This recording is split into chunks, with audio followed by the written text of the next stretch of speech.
The trace of A square matrix is defined the sum of its diagonal entries. ये तो definition होता ही है। A is a 2 cross 2 square matrix such that trace of A is 3 and trace of A cube is equal to -18। ये दोनों value आपको given है और आपको डिटर्मिनेंट ए की वैल्यू बतानी है। तो एक मेथड तो ये हो सकता है कि आप मैट्रिक्स ए को चार अननोन मान लें, ए बी सी डी, और ए प्लस डी आप 3 कर दें तो 3 अननोन बचेगा, फिर ए क्यूब निकाल लें in terms of A B and C, क्योंकि डी की जगह पे तो आप ए की वैल्यू रख चुके होंगे, और फिर उसके ट्रेस को -18 से इक्वेट कर दें तो वहां से डिटर्मिनेंट ही आ सकता है। That is one method, but ये मैं अभी यूज नहीं कर रहा। आई एम यूजिंग कैले हैमिल्टन थ्योरम हियर।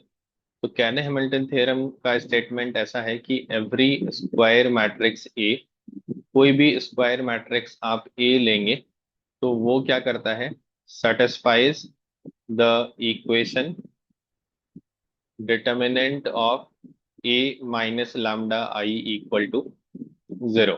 और इस इक्वेशन को हम इस मैट्रिक्स ए का कैरेक्टरिस्टिक्स इक्वेशन भी बोलते हैं।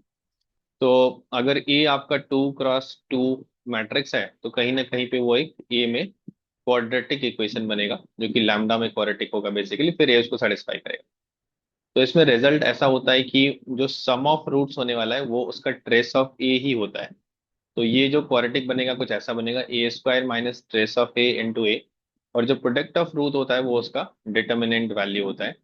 तो this will be the characteristic equation for square matrix A. तो यहाँ से आपके पास ए स्क्वायर की वैल्यू क्या आ रही है, ट्रेस ऑफ ए आपको गिवन है 3, यहाँ पे रख दीजिए तो 3 ए हो गया।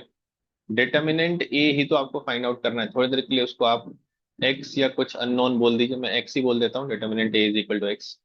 तो यहाँ से आपके पास ए स्क्वायर की वैल्यू आ गई 3 ए, माइनस डिटर्मिनेंट ए की जगह पे एक्स रख देते हैं तो एक्स आई हो गया आपका। I is the identity matrix.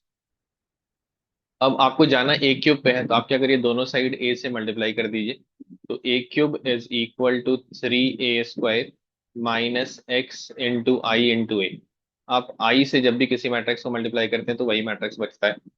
अब आप क्या करिए, ए स्क्वायर की जगह पे फिर से यही वाला रिलेशन यूज कर लीजिए, A square is 3 A minus X I. इस ए स्क्वायर की जगह पे आप ऑलरेडी जो रिलेशन है A square equal to 3 A minus X I, ये आप यूज कर लीजिए।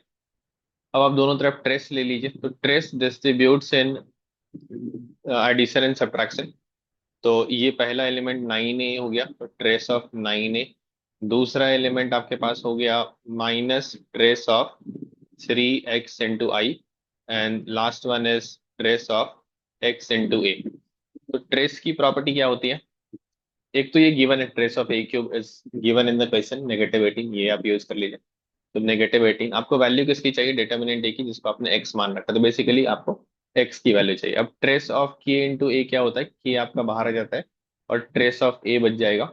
देन यहाँ पे भी आपका 3 एक्स कॉन्स्टेंट जो बाहर आ जाएगा और ट्रेस ऑफ आई बच जाएगा, और यहाँ पे भी आपका एक्स बाहर आ जाएगा और ट्रेस ऑफ ए बच जाएगा। तो जहां जहां ट्रेस ए है उसकी जगह पे उसकी वैल्यू 3 रख दीजिए। और ट्रेस ऑफ आई कितना हो जाएगा, डिपेंड करेगा कि कौन से ऑर्डर का मैट्रिक्स है। तो ये ए जो है वो अगर सेकंड ऑर्डर का मैट्रिक्स है तो आई भी आपको सेकंड ऑर्डर का ही मैट्रिक्स लेना पड़ेगा, तभी आप उनको ऐड कर सकते हैं। ट्रेस ऑफ ए इज 3, यहाँ पे 3 रख दीजिए, 3 एक्स।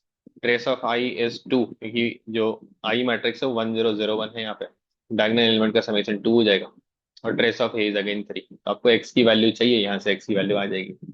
तो let's bring all the x term on this side, 6 यहाँ से और 3 यहाँ से, 9 एक्स हो गया। और कांस्टेंट टर्म 27 प्लस 18 इज 45, तो एक्स की वैल्यू आपकी हो गई 5, और एक्स ही जो है वही आपका determinant of A. So 5 should be answer for this, and yes, 5 is the answer given.